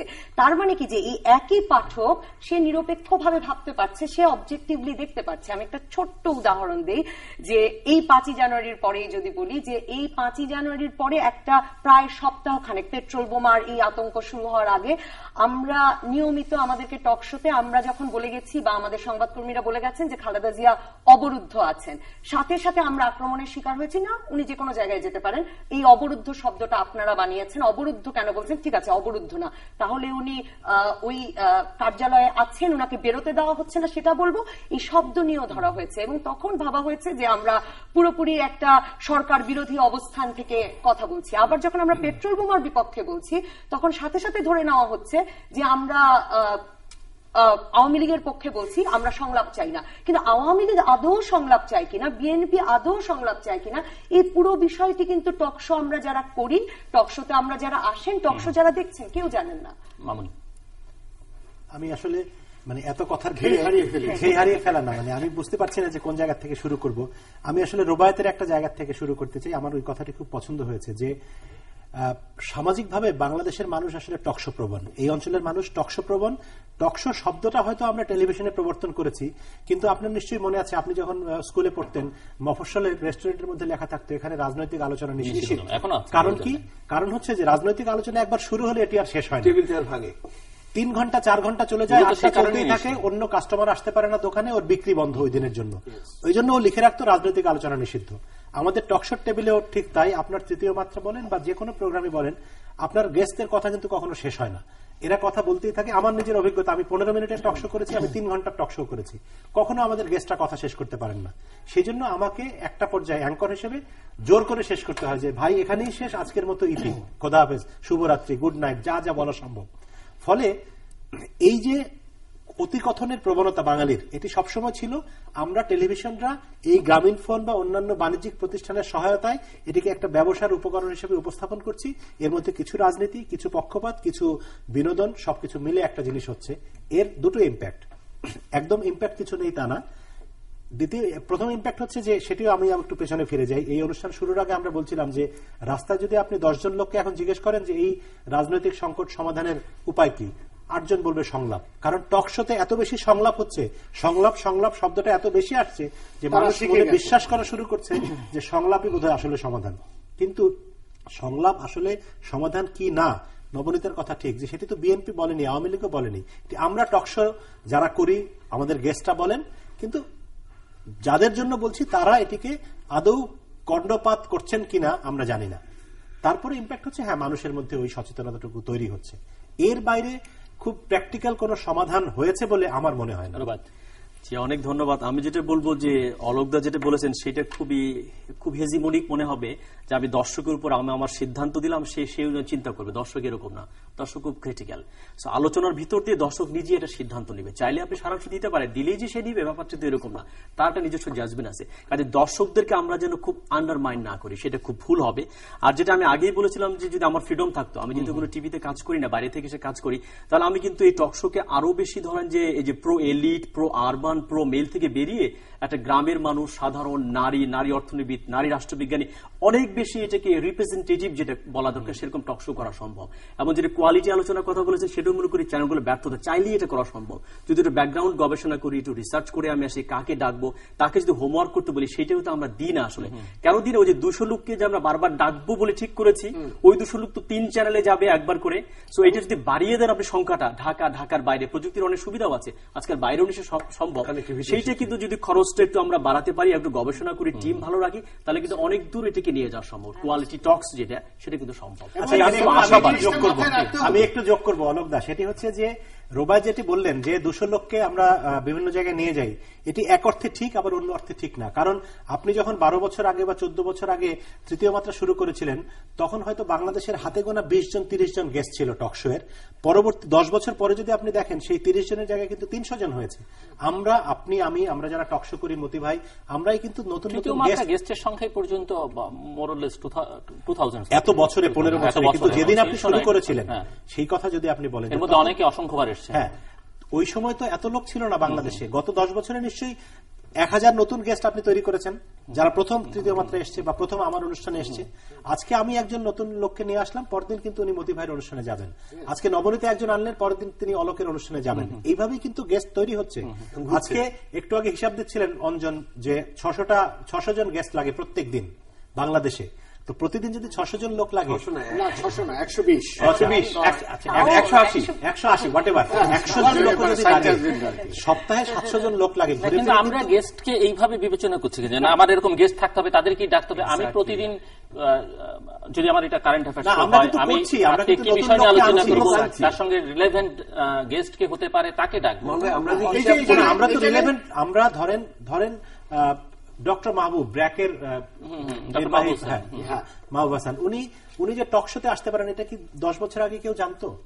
আমরা অনেক বছর ধরে হয়তো, মানে উনি যখন ফিলিপাইনে ছিলেন, হয়তো, মানে তার মানে হচ্ছে যে এখন কৃষি বিষয়ক যে কোনো অনুষ্ঠান হলেই কিন্তু ওনাকে ডাকা হয়। ওইটা একটা দেখবো যে বয়স্ক লোক একটা বায়াস আছে, দেখবে যে 50-এর উপরে সাধারণত বেশিদেরকে ডাকা হয়। তো আমি বললাম ওরকম 30-35 ভালো ভালো জায়গা থেকে পড়াশোনা করে আসে, সেইগুলো কিন্তু খোঁজা একটু কষ্টকর। সেটা কিন্তু আমরা করতে চাই, ক্যানভাস থেকে বড় করা যায়। সেদিন যে মাঝখানে আমি কদিন আগে যখন এই পরীক্ষা দিতে পারছেন না, এই আলোচনাটা আমি আর কন্টিনিউ করতে চাই। একটি 3জন বাচ্চাকে আমরা পেলাম যারা পরীক্ষার্থী ছিলেন, যারা পরীক্ষা দিতে পারছেন না। এবং যখন তারা স্টুডিওর কাছে পর্যন্ত আসার পর তাদের একজনের বাবা যখন প্রশ্ন করলেন যে অঞ্জন সাহেব, এই যে অবস্থা, বাচ্চাগুলোর চেহারা দেখাবেন, তারপরে যদি এদেরকে মারে কি করবেন? কারা মারবে জানি না আমরা কিন্তু পারিনি। 200-300 যেটাই হোক না কেন, সাধারণত টক শোতে আমরা ওই বিষয়ে একটা এক্সপার্ট অপিনিয়ন। আমি যখন পরীক্ষা নিয়ে কথা বললাম, আমি একজন ছাত্রকে ডাকতেই পারি। এবং আমি একটা ঘটনা বলি এখানে, এই যে পিএসসি না জেএসসি পরীক্ষা, এটা হলো সেটার ব্যক্তিগত অনুভূতি জানাতে পারে, নীতি নির্ধারণী জায়গা হলে আমরা একটু শেষের দিকে এখানে একটা ঘটনা বলি যে পিএসসি বাচ্চাদের পরীক্ষা শুরু হলো না হরতাল অবরোধের ভিতরে। তো আমরা টক শোতে শিক্ষা অধিদপ্তরের প্রাথমিক শিক্ষার মহাপরিচালক, মন্ত্রী, এই জাতীয় লোকজনকে সবসময় নেই। আমি ভাবলাম যে এবার একটু ভিন্ন ধরনের লোক নেই। আমি গ্রামের খুঁজে টুজে রিপোর্টার পাঠিয়ে একজন গ্রামের প্রাইমারি স্কুলের হেডমাস্টারকে নিয়ে আসলাম, মধ্যবয়স্ক ভদ্রলোক, দাড়িওয়ালা। উনি জীবনে কোনোদিন টেলিভিশনের মানে মাইক্রোফোনেও কথা বলেননি। ওনার জন্য টক শোতে আসাটা খুবই অস্বস্তিকর। উনি পুরোটা সময় হয়তো মানে 10 বার বলার পরে একটা কথা ঠিক মতো বলতে পারেন না, কিন্তু আমরা কিন্তু চেষ্টা করি। কেউ যে চেষ্টা করে না তা কিন্তু না, চেষ্টা হচ্ছে। এবং এখন কানেক্টিভিটির সঙ্গে ঢাকার বাইরে, চট্টগ্রামে, আলোচনা আমরা একেবারে শেষের দিকে প্রত্যেকের জন্য 2 মিনিট করে সময়। রাজনৈতিক সংকট নবনীতা অনেক অসংখ্যবার ইতিমধ্যে বলেছে যে এই বিষয়টা আসলে আলোচনাটা সেটাই করতে চায়, মানুষ এটি নিয়ে আসলে কথা শুনতে চায় এখন। সো আপনারা এই সংকটটাকে কিভাবে দেখছেন সেটি একটু খানিকটা আলোচনা এসছে। সংকট থেকে বেরিয়ে যাবার কোনো উপায় আছে কিনা আপনি আপনার নিজের মতো দিতে পারেন, আপনি অবশ্যই দেবেন আমি জানি, কিন্তু কেউ যদি না দিতে চান, অন্যদের কথাবার্তা শুনে কি মনে হচ্ছে যে কোন দিকে যাচ্ছে বাংলাদেশ, কোথায় যাচ্ছে? নবনীতা চৌধুরী, যে সংকট থেকে বেরিয়ে আসার উপায় কি সেটা আসলে যদি জানতাম, নিজে একটু শান্তিতে ঘুমাতে পারতাম বাংলাদেশের নাগরিক হিসেবে, এটা আসলে খুবই, সেটার কোনো সমাধান আমার কাছে এক বাক্যে আছে বলে এবং কারো কাছে আছে বলে আমার মনে হয় না। কিন্তু আমি যেটা একেবারে মনে করি যে টক শোর পার্সপেক্টিভ থেকে যদি বলি যে এখানেও এই কথাগুলো বারবারই এসেছে, তো আমি কার কাছ থেকে এসেছে সেটা উল্লেখ না করেই বলছি যে ধরুন আমরা আসলে খুবই বেশি মাত্রায় একটা পোলারাইজ সোসাইটিকে আমরা টক শোতেও আবার এমফেসাইজ করছি যে আমরা আসলে দুটো মাত্র ভাবে ভাবতে পারি, একটি আওয়ামী লীগ ভাবনা, একটি বিএনপি ভাবনা। আমরা তৃতীয় কোনো ভাবনার সুযোগ রাখছি না। এবং তৃতীয় ভাবনা বলে আমরা গত 10-12 বছরে, মানে আমাদের যখন মানে আমরা কৈশোর পেরিয়ে যৌবনে পা রাখার সময় থেকে আমরা পুরোটা সময় ধরে দেখছি যে মূলত বাংলাদেশে একটি তৃতীয় ধারা বলে আরেকটি প্রেসক্রাইবড ধারা প্রচলন করা হয়েছে, যারা হচ্ছে কি সেই মানে একটা নিরপেক্ষ ধারা প্রচার করা হচ্ছে, যে যারা বলবেন যে কোনো সময় এসে যে আমি শান্তি চাই, সমাধান করতে হবে, সংলাপ চাই, একমাত্র সংলাপের মাধ্যমেই সমাধান। কিন্তু শান্তি চাইবার জন্য সাদাকে সাদা, কালোকে কালো বলবার যে খুবই প্রয়োজনীয়তা আছে, মতিউর রহমান চৌধুরী বলছিলেন, আমরা ক্রমেই সাদাকে সাদা, কালোকে কালো বলার জায়গাটা থেকে সরে আসছি। যে এখন পেট্রোল বোমা মারা হচ্ছে, পেট্রোল বোমা বন্ধ করতে হবে। আমরা এটা বলার আগে আমরা যদি নিরপেক্ষ বক্তব্য রাখতে চাই, আমাদেরকে বলতে হবে পেট্রোল বোমা তো অবশ্যই বন্ধ করতে হবে, কিন্তু মনে করে রাখতে হবে যে এটি একটি রাজনৈতিক সমস্যা, এটি রাজনৈতিকভাবে সমাধান করতে হবে, কাজেই নির্বাচন লাগবে। কিন্তু এভাবে কিন্তু আসলে কোনো সংলাপ, কোনো আলোচনা, কোনো কথোপকথন কোনো দিকে এগুতে পারে না। কারণ পেট্রোল বোমা একটি সমস্যা, নির্বাচন একটি সমস্যা। পেট্রোল বোমা যদি আজকে আমরা এখান থেকে বেরিয়ে বাসায় যাওয়ার পথে পেট্রোল বোমা মারে, তাহলে আসলে আমার জীবনটা থাকবে না। কালকে যদি নির্বাচন না হয় ভীষণ খারাপ কথা, কিন্তু কালকের জায়গায় পরশু হলেও নির্বাচনটা হলেও বাংলাদেশের গণতন্ত্র একরকমের রক্ষা পাবে হয়তো। কাজে এই জায়গাগুলোতে আমার মনে হয় যে আমরা একরকমের ধোঁয়াশা সৃষ্টি করছি টকশোতে, সেই ধোঁয়াশা জায়গাটা থেকে বেরিয়ে আসা। ধন্যবাদ। কদিন আগে একটা অনুষ্ঠান শুনছিলাম টকশোই, সেখানে একজন ফেসবুকের একটি রেফারেন্স দিয়েছেন, বলছেন যে পারলে থামেন, না পারলে নামেন। এটা একটি থামান অথবা হ্যাঁ নামেন, হ্যাঁ, আর নামান অথবা থামেন, হ্যাঁ এরকম একটি। আবার যদি বলি যে অনেক হয়েছে, হ্যাঁ এবার থামেন, এগুলি তো ব্যাপার না। ব্যাপারটা নবনীতার জায়গা থেকে যদি ধরি আর কি, সংকটটি এখন সংকটে আছি আমরা, রাজনৈতিক সংকট। তো বাংলাদেশের রাজনৈতিক সংকট কবে ছিল না? সবসময় আছে, সবসময় তো আছে। সো এটাকে ছেড়ে দিন। এবং আমি তো মনে করি যে আমরা যদি এই আলোচনাটা বা আমরা এটাকে কিভাবে মিডিয়াতে আনবো, সেই জায়গায় কিন্তু একটি প্রশ্ন রাখার খুব গুরুত্বপূর্ণ ব্যাপার আছে, যে আমরা এই জায়গাগুলো ঠিক করতে পারবো কিনা।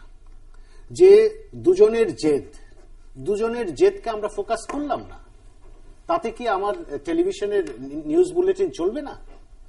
আমি কি আপনার সময় নিয়ে আর একটা কথা যোগ করতে পারি কিনা, সেটা হচ্ছে গিয়ে যে মানে আমরা যেটা আরেকটা জিনিস করছি, সেটা হচ্ছে যে আমরা ধরেই নিচ্ছি যে সমস্যাটা আওয়ামী লীগ এবং বিএনপিকেই সমাধান করতে হবে, এবং যে তৃতীয় ধারার কথা বলছিলাম, সুশীল সমাজের প্রতিনিধিরা, অত্যন্ত শ্রদ্ধেয় মানুষেরা, তারাও টকশোতে এসে সেই সমাধান করতে চাইছেন। টকশোর বাইরে কেউ জাতীয় সংলাপের উদ্যোগও গ্রহণ করছেন না, টকশোতে এসেই তারা বলছেন যে একটি জাতীয় সংলাপের উদ্যোগ নিতে হবে।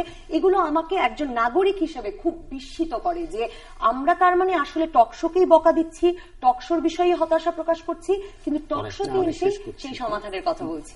জয় মামুন। আমি শুরুতে বলেছিলাম সংকটটি রাজনৈতিক, ফলে সমাধানটিও রাজনৈতিকই হতে হবে। যেহেতু আমি রাজনীতির লোক নই, ফলে কি পদ্ধতিতে সমাধান আসবে সেটি জানি না, কিন্তু আমার একটি কথা খুবই জোরালোভাবে বলার আছে, সেটি হচ্ছে আমি বাংলাদেশের নাগরিক, আমি এই দেশে নিরাপদ বোধ করতে চাই। আমি এই অনুষ্ঠান থেকে বের হয়ে বাড়িতে যাব, রাস্তায় আমাকে কেউ বোমা মারবে না, কেউ পেট্রোল বোমা মারবে না, বা কেউ আমাকে পুড়িয়ে দেবে না। আমার সন্তান কালকে স্কুলে যাবে, সেই নিশ্চয়তা চাই। আমার বাবা তার ব্যবসা প্রতিষ্ঠান খুলবেন। আমি মনে করি প্রথমত এই কাজটি করার দায়িত্ব রাষ্ট্রের, সরকারের। সরকার যারা পরিচালনা করেন তারা কোন দল কোন মত, এটি আমার দেখার দায়িত্ব না। আমি বাংলাদেশের নাগরিক হিসেবে আমার নিরাপত্তার বিষয় নিয়ে সবার আগে উদ্বিগ্ন। আমার ধারণা আমরা এখানে যারা আছি এবং যারা বাড়িতে টেলিভিশন দেখছেন, আমরা প্রত্যেকেই এক ধরনের নিরাপত্তাহীনতার ভেতর দিয়ে যাচ্ছি গত অনেক দিন ধরে। ফলে সেই জায়গাটিকে রাষ্ট্রকে বুঝতে হবে, সরকারকে বুঝতে হবে, এবং যারা রাষ্ট্রের অভিভাবকত্ব দাবি করেন, ক্ষমতায় আছেন বা ক্ষমতায় যাবেন বলে ইচ্ছা পোষণ করেন, আকাঙ্ক্ষা পোষণ করেন, তাদেরকে বুঝতে হবে। এই বোঝার দায়িত্ব যদি তারা না নিয়ে শুধু নিজের ক্ষমতার কথা ভাবেন, তাহলে আমার ধারণা জনগণ একটা সময় না একটা সময় ঠিকই সঠিক সিদ্ধান্ত নেবে। কারণ আমরা জানি, ইতিহাস বলে বাংলাদেশের মানুষ খুব বেশি ভুল সিদ্ধান্ত কখনো নেয়নি। অঞ্জন রায়। ধন্যবাদ। আমার কাছে যদি এই সমস্যাটিকে নিয়ে আমার নিজে একটা অবজারভেশন আছে, সেটা হচ্ছে বাংলাদেশে যখন বড় রাজনৈতিক সমস্যা শুরু হয়, তখন আমরা অদ্ভুত একটা বিষয় দেখি যে আমরা কিন্তু এক পর্যায়ে বিরক্ত হতে থাকি রাজনীতিবিদদের দিকে।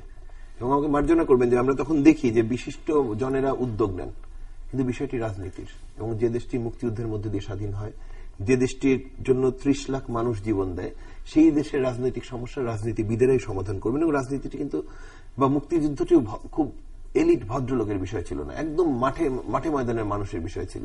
আর মাঠে ময়দানের মানুষই ভোট দেয়, মাঠের ময়দানের মানুষই আবার পেট্রোল বোমা খায়। খুব এলিট ভদ্রলোক কিন্তু কেউ খুব বেশি পেট্রোল বোমার আঘাতে মারা যাননি, কারণ বাসে তারা চলেন না। এলিট ভদ্রলোকরা কি করতে পারেন? সেমিনার, সিম্পোজিয়াম, যাই হোক, যত বুদ্ধি দিক, যত টকশোতে পরামর্শ দিক, আমি কিন্তু এখনো আস্থা রাখি যে আমাদের সম্মানিত রাজনীতিবিদরা নিশ্চয়ই এটির একটি সমাধানের দিকে যাবেন।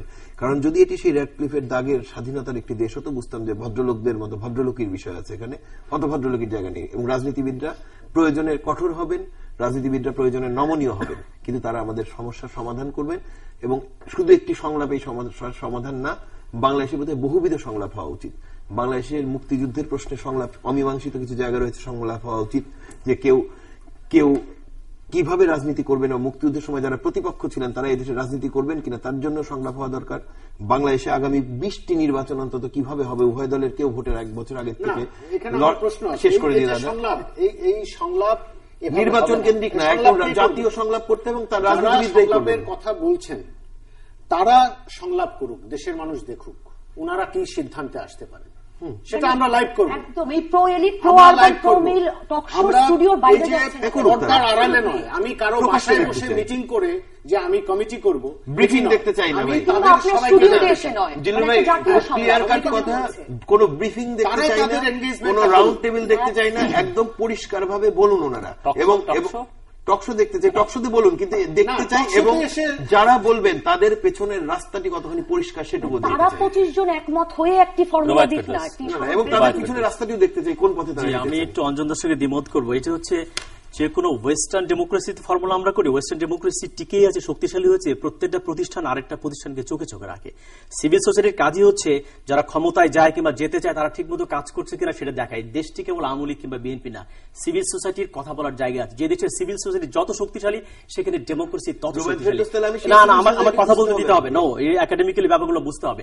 কাজে কেবল আওয়ামী লীগ বিএনপি রাজনীতিবিদদের কাছে সমাধান নো, রাজনীতিবিদরা যেন সমাধান করে, সিভিল সোসাইটির কাজ হচ্ছে সেটাকে দেখানো। নবনীতার সঙ্গে একমত না, সিভিল সোসাইটি কেবল টিভিতে কথা বলেনি, তারা ওপেন সাংবাদিককে ডেকে, মতিভাই এখানে আছেন, তারা কথা বলেছে, তারা একমত হয়েছে, একমত হয়ে তারা ফর্মুলাও দিয়েছে। আপত্তি আছে অঞ্জনের ব্রিফিং এ, তারা বলেছে যে খালেদা জিয়ার সঙ্গে কথা চিঠি দিয়েছে, তারা শেখ হাসিনাকে চিঠি দিয়েছে, তারা নাগরিক সমাজের সঙ্গে কথা বলেছে। এটা কেবল টকশোর মধ্যে না কিংবা কেবল কোনো একটা ঘরের মধ্যে তারা কিন্তু করেনি। কাজে সেই জায়গাটা রাখতে হবে। আমার কথা হচ্ছে যে কেবল আওয়ামী লীগ বিএনপি সংলাপ কিন্তু না, বলা হচ্ছে আওয়ামী লীগ বিএনপির বাইরেও যে ছোট দল আছে, আপনি যেটা বলেন বিভিন্ন পেশাজীবী সংগঠন, সবাইকে নিয়ে সংলাপ করতে হবে। এবং যেটা হচ্ছে যে আমরা এ বি সি এর মধ্যে আটকে পড়ে, এ হচ্ছে আওয়ামী লীগ, বি হচ্ছে বিএনপি, সি হচ্ছে ক্যান্টনমেন্ট। এখন এ এবং সি একসঙ্গে আছে, বি দূরে পড়ে গেছে। এর আগে বি এবং সি একসঙ্গে, এ দূরে থাকতো। 111 দেখেছি এ এবং বি এক হয়েছে সি কে তাড়ানোর জন্য। এ বি সি এর বাইরে যে ডি কোথায়, ই কোথায়, এফ কোথায়, এই যে রাজনীতির যে সৃজনশীলতা, সেই জায়গায় তুই বেরোতে না পারেন, আবারও 5 বছর পরে এই দ্বিদলীয় ব্যবস্থা থেকে বেরোতে হবে। আওয়ামী লীগ আমরা কোনো ভালো সমাধান যাব না, আমরা একটা ক্রিয়েটিভ, প্রোডাক্টিভ, প্রগতিশীল রাজনীতি, এটা খুব বাতিল, প্রাচীন, ফসিলাইজ রাজনীতির মধ্যে আটকা পড়ে আছে। প্রতি 5 বছর এই নিয়তি আমাদেরকে হবে, যদি আমার কাছে এবং এই সমাধান কেবল রাজনীতিবিদ দিবে, এইটি ডেমোক্রেসি। কিন্তু আমার প্রশ্ন, কথা বলার অধিকার আছে, আমিও তাকিয়ে থাকি, আমার সমাজকে একজন অরুন্ধতী রায়কে দিতে পারছি, আমি সিভিল সি তো এখন উদ্বিগ্ন সমাজ, নাগরিক সমাজ হতে যাচ্ছে, সেটা বলে সমাজ উদ্বিগ্ন হবে এরকম অবস্থা। কিন্তু আমার প্রশ্ন, এই যেরকম পেট্রোল বাস বোমা যেরকম সমস্যা, এরকম একটা ভালো ইনক্লুসিভ নির্বাচনের সমস্যা, যে অনেক মানুষ সমাধান হবে, একটা রুল অফ ল হবে। তাদের যদি সংকটটা হয়েছে তাদেরকে রাখতে হবে, তাদেরকে রাখতে হবে। সিভিল সোসাইটি থাকবে, আরো অন্য দল থাকবে। সিভিল সোসাইটি কেন মনে করছে দুই নেত্রীর বাড়িতে গিয়ে চিঠি দিয়ে এবং তারপরে ফর্মুলা তাদেরকে কথা বলতে হবে। আমি কি সেই ফর্মুলাতে না মানি, অঞ্জনদা যদি না মানি কি হবে, রাজপথে পলিটিক্স হবে, অ্যানিহিলেশন, আরো আমরা কি সমাধান দেবো? আমরা ঢাকায় সমাধান হোক, সম্মান করতে পারি না, তাকে মানতে প্রস্তুত না। টকশো হোস্ট হিসেবে আমাদের রোলটা নিয়ে আমরা কথা বলবো। এখন যদি ডিবেট হয় civil society versus talk show host, then it's a difficult situation. কিন্তু আমরা তো সিভিল সোসাইটির প্রত্যেকে দাবি করতে পারি। মতিরাম চৌধুরী, বিষয়টা হচ্ছে যে বাড়িতে আগুন লেগেছে কিনা। বাড়িতে আগুন লাগলে আমরা কি করি? কেউ না কেউ এসে নিভায়। আমাদের বাড়িতে আগুন লেগেছে, এটা আমাদের স্বীকার করতে হবে। সংলাপের প্রয়োজন আছে এখানে। আমি মানি আর না মানি, সংলাপ ছাড়া যুদ্ধ করবেন। যুদ্ধ তো কার সাথে করবেন? একই বাড়িতে আওয়ামী লীগ আছে, বিএনপি আছে, এক ভাই আওয়ামী লীগ করে, এক ভাই বিএনপি করে, অথবা জাতীয় পার্টি করে। একই লোক আগে বিএনপি করতে, এখন আওয়ামী লীগ করে, সেটা করে। এই দেশে আপনি সংলাপ ছাড়া যুদ্ধের মাধ্যমে সমাধান খুঁজতে কিন্তু পারবেন। সেই সংলাপে সব বিষয় হওয়া দরকার। অবশ্যই সেটা তো পরের ব্যাপার, আপনি শুরুটাই করছেন না। শুরুটা তো আগুন নিভিয়ে শুরু। আগুন তো নিভাবেন, তো আগুন তো নিভাতে পারছেন না আপনি। 1.5 মাস যাবত আমি আগুনের মধ্যে আছি, আমি জ্বলছি। রুবায়েত ফেরদৌস ঠিকই বলেছে, এটা তো এর বাইরে না। সিভিল সোসাইটির পরিচয় অবশ্যই থাকবে। জয়ী মামুন আপনার তো পরিচয়, আমি সম্পাদক হিসেবে আসছি, আমি খালি হোস্ট হিসেবে গেলে আসি, এটাও তো বলতে হবে। আপনারা সবাই সিভিল সোসাইটির পার্ট, সিভিল সোসাইটির সংজ্ঞা আপনারা সবাই সিভিল সোসাইটির অংশ। না, এটা আমরা তো বুঝতে পারি না। ফার্স্ট কাজ হচ্ছে আগুন নিবানো, তারপরে আপনি সব আলোচনা করেন। এই মুহূর্তে বাইরের থেকে ওরা কি চেষ্টা করছেন, আমাদের মধ্যে থেকেও চেষ্টা করছেন, এটা তো ঠিক। 2013 ওই সময় যখন সংকট চলছিল, সিভিল সোসাইটির একটি স্টেটমেন্টও কেউ দেন নাই, কিন্তু এখন তো 13 জনের একটা কমিটি হয়েছে। তাহলে মতি ভাই, আমার এখানে প্রশ্ন আছে। এই যে আপনি আবার রাজনৈতিক সংকটে চলে গেলেন 2013, না ঠিক আছে, তাহলে এই যে আপনি স্বীকার করলেন যে সিভিল সোসাইটির কেউ একটি স্টেটমেন্ট করেননি, 2013 কথা বলছি আমি। না সময় বদলাচ্ছে না। হ্যাঁ, 13 কথাই বলি। এখন আজকে যখন সিভিল সোসাইটি ভয়েস রেজ করছেন, তারা কি বলবেন যে আমরা ক্ষমা চাইছি, আমরা এখন কথা বলতে চাই? ক্ষমা চাওয়ার ব্যাপার আপনি নিজেও সিভিল সোসাইটি, আপনি যে একটু আগে বললেন ছেড়ে দেওয়া যাবে না, আগুন পেট্রোল বোমা যে আপনাকে আমি 30 সেকেন্ড সময় চাই। তোমাকে কথা বলতে হবে। আমি কথা বলবো, আমি বলি আমি কথা বলবো, আমি সমাধান দেব। আপনি কেন ভুলে যাচ্ছেন যে আমরা কোন সোসাইটিতে বাস করি? না, কিন্তু মতি ভাই, এখানে এমাজউদ্দিন স্যার যখন কথা বলেন রাজনৈতিক সংকট নিয়ে, উনি যখন বলেন যে এভাবে ইলেকশন হতে পারে, বদরুদ্দোজা চৌধুরী যখন বলেন এভাবে ইলেকশন হতে পারে, তাহলে উনি আগে কেন বলেননি? এটার জন্য দেশটার এখন যা পর্যায়ে, কিন্তু একজনের উপলব্ধি তো পরে হতে পারে। অবশ্যই আমার এই জন্য উপলব্ধি হয়েছে। আমাকে ক্লারিফিকেশন দিতে চাই। আমি একেবারে অন্য একটা জায়গা থেকে বলছিলাম। আমি সিভিল সোসাইটির ক্ষমতা নিয়ে আমার কোনো প্রশ্ন নেই, এবং আমি ধারণা করি যে আমরাও হয়তো বা সুশীল সমাজের প্রতিনিধি, কাজে আমি সেদিক থেকে বলছিলাম না। আমি বলছিলাম যে আমি সুশীল সমাজের কাছ থেকেও শান্তি চাই, সংলাপ চাই, এরকম ধোঁয়াশাচ্ছন্ন কোনো সমাধান চাই না, বা এই ক্লিশে সমাধান চাই না। আমি চাই যে দুই নেত্রীর কাছে চিঠি দেওয়ার পদ্ধতি নয়, এরকম একটি টেলিভিশন ক্যামেরার সামনে শো অফ নয়। আমি চাই একটি জাতীয় সংলাপের উদ্যোগ নেওয়া হোক। ঢাকা বিশ্ববিদ্যালয়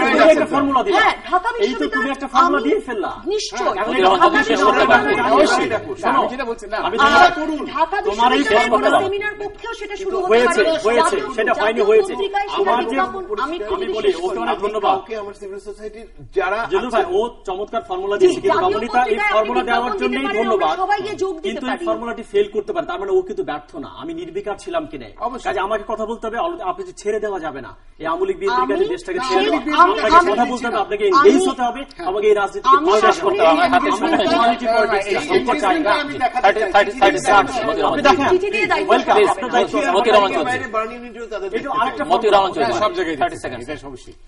এই সংকটে বের হতে হবে আমাদেরকে ফার্স্ট। আর কিভাবে বের হব সেটার পথ নিশ্চয়ই বের হবে, বের হবে না এটা ঠিক না। বাংলাদেশের জনগণকে, হ্যাঁ, রাজনীতিবিদরা বাংলাদেশের অর্জনে অনেক ভূমিকা রেখেছেন, কিন্তু বাংলাদেশের জনগণকে আন্ডারমাইন করার কোন সুযোগ নেই। অনেক ধন্যবাদ নবনীতা চৌধুরী, জয় মামুন, রুবায়েত ফেরদৌস, সুকান্ত গুপ্তা, অলোক, অঞ্জয় রায়, মতিউর রহমান চৌধুরী। দর্শক, টকশো হোস্টদের বক্তব্য শুনলেন, এবং ইতি টানতে চাই না আমি ওনাদের কথা ধরে, কারণ ওনারা সবাই আমার সহকর্মী, সতীর্থ।